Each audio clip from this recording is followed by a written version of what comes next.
Olá pessoal, bom, vamos dar aí então continuidade ao nosso estudo das características específicas do Python, certo? Características internas aí da linguagem, e agora nós vamos ver então as estruturas de decisão, depois vamos ver estruturas de repetição, vamos ver tratamento de exceções e depois vamos ver então como construir e como funcionam as funções em Python, ok? Bom, estrutura de decisão Python só tem uma, que é o if. Estruturas de decisão nós sabemos que são responsáveis por desviar o fluxo de execução do programa com base na condição que foi estabelecida, se ela é verdadeira ou se ela é falsa, certo? Então, temos aí a sintaxe do comando de decisão. Como vocês podem ver, nós temos aí o if, a condição, os dois pontos, como nós vimos aí no controle de bloco por indentação, nas videoaulas, em uma das videoaulas anteriores. Lembrando que o elif e o else não são obrigatórios. Se você utilizar o elif, você tem que utilizar o else.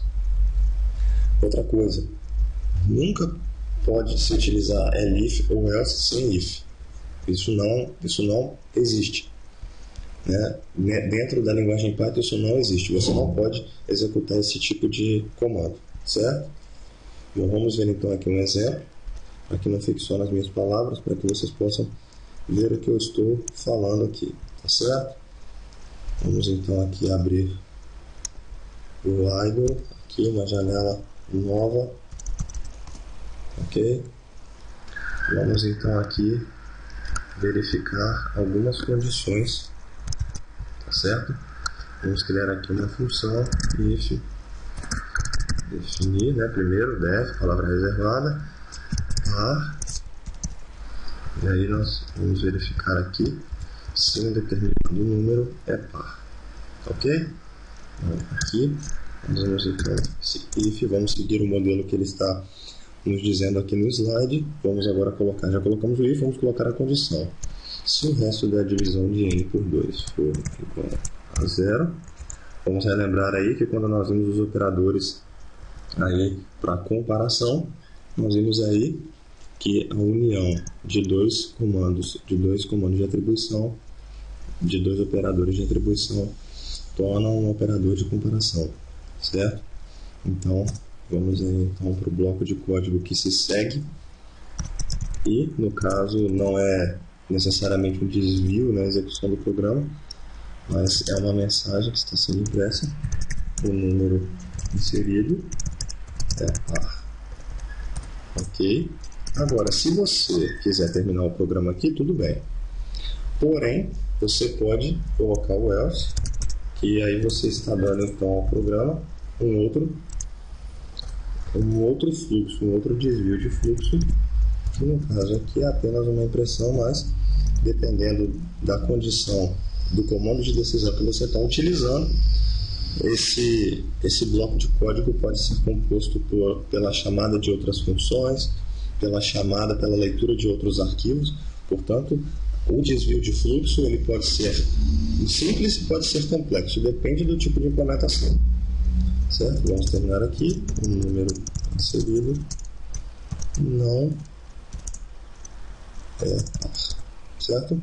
Podemos terminar aqui, vamos dar F5, vamos salvar par.py, vamos aqui substituir e vamos aqui executar. Se par 8 aqui, o número inserido é par, e se eu colocar aqui, então ele vai entrar no else, certo? Na primeira passagem, quando eu coloquei n igual a 8, ele avaliou essa expressão, ele viu que ela era verdadeira, portanto, ele executou o bloco de código pertencente a essa condição. No caso, agora, de colocarmos o set, ele vai avaliar essa expressão aqui, vai ver que ela não é verdadeira, e ele vai buscar, então, um desvio caso não seja verdadeira. Como nós demos um desvio, nós dissemos que caso não fosse, então ele iria imprimir essa informação. Se nós não tivéssemos colocado o else, ele não iria imprimir absolutamente nada, ok? Bom, pessoal, de estruturas de decisão era isso. Vamos passar então para as estruturas de repetição. Python utiliza duas estruturas de repetição, o for e o while. E aí você pergunta, qual é a diferença das duas? Quando que eu uso uma, quando que eu uso a outra? Muito bem, vamos lá então. O for, ele é utilizado quando você já sabe o limite que você quer destinar para aquele laço.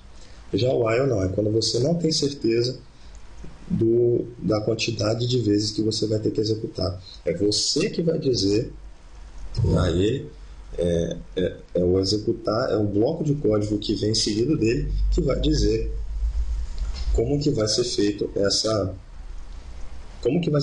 interação, tá certo? Então vamos ver aqui com os exemplos, que fica mais fácil de enxergar o que eu estou dizendo, ok?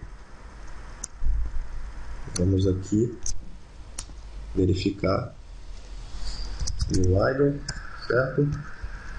Temos aqui então, vamos abrir aqui o arquivo ER, certo? Aqui nós temos, reparem que eu tenho que pré-declarar não pré-declarar, mas pelo menos criar a variável i antes de utilizá-la no while. Repare que no for não é necessário isso. Na linha de definição do while, nessa expressão lógica aqui, eu não digo qual é o incremento de i. Eu não digo qual é o incremento, eu não digo quanto que i vai incrementar. Eu digo apenas que enquanto i for menor do que 10, ele vai executar alguma coisa. Enquanto essa expressão aqui ela for válida, certo? Aqui dentro do bloco de códigos é que eu defino, nessa linha de código aqui, é que eu defino o incremento de i para que quando eu avaliar essa expressão aqui, ela possa ter um fim. Porque se eu remover essa expressão daqui, isso se torna um loop infinito. Tá ok? Porque i vai sempre ser 0. Ok? Então vamos aqui voltar com a expressão. Ok? E vamos agora compilar e ver qual o resultado. Tá certo? Vamos aqui. Estrutura. Bom, como podemos ver, ele vai imprimir de 0 a 9. Né? Tudo isso é graças a essa linha de código aqui que nos permitiu ter um controle sobre essa expressão lógica aqui. Se eu fizesse isso e alterasse para 2, nós teremos uma alteração então no resultado final, certo? Vemos aí então que ele vai imprimir de 2 em 2, ok? Bom, se nós alterarmos isso aqui então para o for, nós vamos ver algumas mudanças. Podemos ver aí então a utilização da palavra reservada in, o for, e a função range, que se ela for utilizada assim, ele entende então que esse parâmetro aqui é simplesmente o limite, porque range já vem pré-definido o início e o incremento. Isso significa que eu posso colocar ela nessa configuração ou assim, que ele vai entender da mesma forma, porque ele já vem com o início, que é isso significa que o i tem como primeiro valor o 1 e o seu incremento ele vai ser incrementado então de 1 em 1, tá certo? Se eu colocar 2, o primeiro valor de i é 1 e ele vai ser incrementado então de 2 em 2 até ele chegar no último número que seja menor do que 10 dentro deste incremento, tá ok? Então nós vamos deixar assim, certo? E vamos agora, eu quero que o i tenha um valor 0 no começo. Nós colocamos aí os 2 pontos, não esquecendo dos 2 pontos, e mandamos agora ele imprimir para um print no valor de i, ok? Então vamos aí dar uma quebra um salto de linha, e nós terminamos aí a nossa função Vamos dar F5 e vamos pedir para ele executar.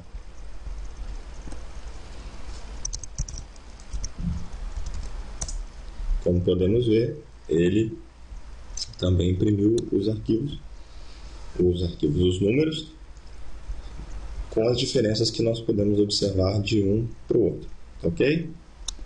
Bom, pessoal, vamos ver agora as exceções e o tratamento delas na linguagem Python. Até porque foi uma das primeiras coisas que Guido pensou ao criar Python, foi que Python fosse capaz de tratar as exceções, né? Que a linguagem ABC, que era utilizada na época, não era capaz de tratar as exceções, e Guido queria muito que isso fosse possível. Então criou Python logo na sua primeira versão, como nós vimos na videoaula introdutória. Nós vimos que logo na primeira versão, a 0.9.0, ela já vinha com tratamento de exceções, certo? Então nós vamos ver aí um exemplo simples. Nós vamos aí abrir uma nova janela, idle. A outra já estava bastante carregada de linhas de código. Vamos aí então criar a nossa lista, certo? Você agora já está familiarizado com o que é uma lista e como ela é declarada. E agora vamos mandar imprimir então a posição 5 da lista, né? Só que essa lista não tem 5 posições, ela só tem 3. Logo ele vai dar uma mensagem de erro, ele vai gerar uma exceção, certo? Porque o código interno do interpretador, ele sabe que não se pode acessar uma posição que não existe em uma lista, certo? Então, como que a gente pode tratar essa exceção? Como que a gente pode evitar de que essa mensagem aqui apareça? O que a gente pode fazer? Bom, o Python fornece 2 comandos, o try e o except. São 2 palavras reservadas, né? Como nós já vimos lá, as 29 palavras reservadas do Python. Ele fornece essas 2 aqui para que a gente possa tratar o erro, né? Você pode reparar aqui que o bloco de código onde pode haver o erro, ele fica entre o try e o except, certo? Então, antes do bloco de código que pode conter o erro, você coloca o try. E depois, quando ele termina, você coloca aí o except, ok? Vamos a um exemplo que já está pronto. Nós vamos aqui apenas mostrar para vocês, certo? Aqui nós temos uma função que ela cria uma lista, né? Você vai entrar com a quantidade de elementos que a lista vai ter.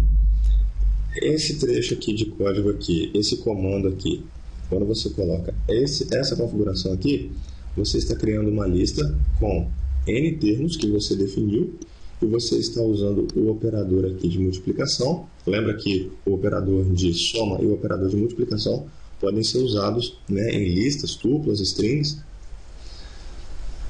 E essas aspas dentro do colchetes significa que são valores vazios que você está adicionando para N elementos da lista, ok? Aqui, esse laço é para a gente poder inicializar os elementos. Lembrando, gente, comentários em Python é feito com o jogo da velha, tá certo? Você coloca o jogo da velha e você pode fazer os comentários, inicializando os elementos da lista. Ok. Aqui, nós vamos o quê? Tratar a exceção. Aqui, na verdade, você lança a exceção, né? Aqui você lança a exceção e na hora da compilação, caso haja mesmo erro, você trata ela, tá ok? Vamos lá então, lembrando que o trecho de código onde pode haver problema, ele está sempre entre o try e o except. Aqui no slide a gente pode ver que foi colocado de maneira equivocada o comando except paralelo ao bloco de código que pode conter o erro. O comando except ele deve estar paralelo com o try, tá certo? Igual está aqui no trecho de código. É aqui que está correto e não aqui, tá ok? Então aqui o index erro, e aqui você coloca a mensagem que você quer ou a execução daquilo que você quer que seja feito, certo? Então nós vamos executar, vamos dar aqui um F5 e vamos ver aqui, cria lista, certo? Entrar com a quantidade de elementos, eu quero que minha lista tenha 5 elementos. Repare que na hora que ele criou, ele inicializou nesse trecho de código aqui, e na hora que ele terminou, eu pedi para ele imprimir até n mais 2. Como eu coloquei 5, então ele ia imprimir até 7. Só que, como minha lista não tem 7 elementos, eu disse que eu lancei um erro. Eu lancei a exceção aqui. N mais 2 vai extrapolar, né, a quantidade de elementos. Então, o que eu fiz? Erro de índice. Então, eu mando essa mensagem e foi o que ele fez. Tá certo? Bom, pessoal, é isso aí de tratamento de exceções. Tá certo? Agora nós vamos ver funções em Python. Vocês me viram aí durante algumas aulas utilizando o dash, né, as funções. Então agora nós vamos ver realmente como são feitas as funções em Python. Nós vamos ter alguns exemplos disso, tá certo? As funções em Python elas são definidas, como eu já apresentei algumas vezes, usando a palavra-chave def. Ela é seguida pelo nome da função, um par de parênteses que pode envolver algumas variáveis, os 2 pontos e o bloco de comandos. Lembrando que o nome de uma função deve seguir as mesmas normas utilizadas para a criação de nome das variáveis. Vamos relembrar? O nome das variáveis não pode começar com números, não pode começar com caracteres especiais e também não pode ser o nome de palavras que já são reservadas. Tá certo? Temos aí um exemplo genérico de uma função, né, que segue a descrição aqui em cima. Nós temos o def, o nome da função, parênteses, que pode ter argumentos aí ou não, e os 2 pontos que marcam o início do bloco de comandos, que são esses daqui, e aqui o return, que você pode utilizar ou não. Certo que você não precisa definir o tipo da função, ok? Assim como você não precisa definir o tipo da variável, você também não precisa definir o tipo da função, certo? Temos aqui um exemplo real, uma função soma. Ela pega uma lista, certo? E uma variável chamada soma e atribui o valor 0. Esse for, você cria o num, e o num ele vai receber elemento por elemento da lista. É isso que quer dizer esse trecho de código da linha 4. Ele significa que o num vai receber elemento por elemento da lista. E soma vai receber a soma de todos os elementos, a soma de um por um dos elementos até que esteja completo. Traduzindo, essa função vai somar todos os elementos da lista que foi criada. Tá ok? Bom, pessoal, é isso aí. Vamos agora aqui a alguns exemplos de funções do Python. Algumas funções interessantes aí para a gente poder estar vendo, né? Como o print, que em Python você pode imprimir de 2 formas diferentes. Você pode imprimir dessa primeira forma aqui, onde você imprime, onde você coloca logo ao lado do texto correspondente à variável, você já coloca a variável, certo? E também você pode imprimir dessa forma, como nós vemos na linguagem C. Primeiro você coloca aqui os caracteres, os identificadores dos caracteres, né? Por exemplo, D aqui para imprimir valores inteiros, né? Nós temos aqui embaixo aqui os caracteres possíveis, %C para caracteres, S para strings, D ou I para inteiros na base 10, o %O para inteiros na base 8, %X para inteiros com base 16 e o %F e o %G para floats. Uma observação que o %F mostrará o número sempre como float, exemplo aqui, enquanto o %G irá reduzi-lo, certo? Ele irá mostrar apenas os valores diferentes de zero depois do ponto, tá certo? Aí talvez vocês perguntem, tá, mas por quê? Qual seria a diferença aqui de usar essa primeira e essa segunda forma? Bom, pessoal, às vezes fica a gosto de quem está programando, mas suponho eu que devido ao fato de às vezes utilizarmos em um print muitas variáveis, essa primeira forma seja mais vantajosa para que eu não venha a escrever uma parte extensiva nesse trecho aqui e depois desse porcento colocar também uma parte extensiva de variáveis que podem não ser do mesmo tipo, mas de tipos variados, eu posso acabar esquecendo. Aqui já me garante que eu já sei do que se refere e a variável, do que se refere e a variável, tornando assim mais simples. Creio que essa segunda forma seja para trechos mais pequenos, para trechos menores, onde não envolva a impressão de tantas variáveis. Ok? Bom, o input, né, como vocês viram aqui no exemplo, que está até aberto ainda, nós temos aí, ó, o input, né, vamos deixar aqui aberto para que vocês possam ver uma exemplificação. A função input ela tem a condição de mostrar um texto, como vocês podem ver aqui, foi o que eu fiz, eu coloquei input e coloquei um texto, entre com a quantidade de elementos que a lista terá e fechei os parênteses. Esse parênteses aqui, ele corresponde a este aqui. Vocês vão entender agora por que a input está dentro do int com esses parênteses, certo? Este valor, que ele espera que o usuário entre com ele, será salvo como uma string, certo? Caso houver a necessidade de converter a string para algum tipo, utiliza-se uma das expressões categóricas, exemplo, int e float. Foi o que eu fiz, como eu precisava de um valor inteiro e eu sei que o input ele vai armazenar uma string, eu precisava converter esse valor para inteiro para poder inicializar a lista, para poder ser utilizada também aqui no for, certo?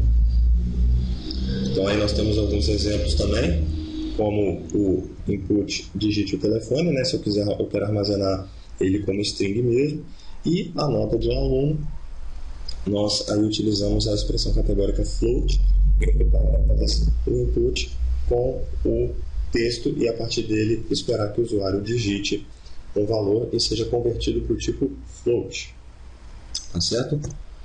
Bom, pessoal, terminamos então aí as nossas características específicas aí da linguagem. Na próxima videoaula nós vamos ver alguns exemplos de alguns exercícios da linguagem, tá certo? Só para a gente poder ver mesmo ali a linguagem funcionando, em alguns exercícios um pouquinho só mais complexos do que a gente já tem visto, tá certo? Então é isso aí, pessoal, até a próxima videoaula.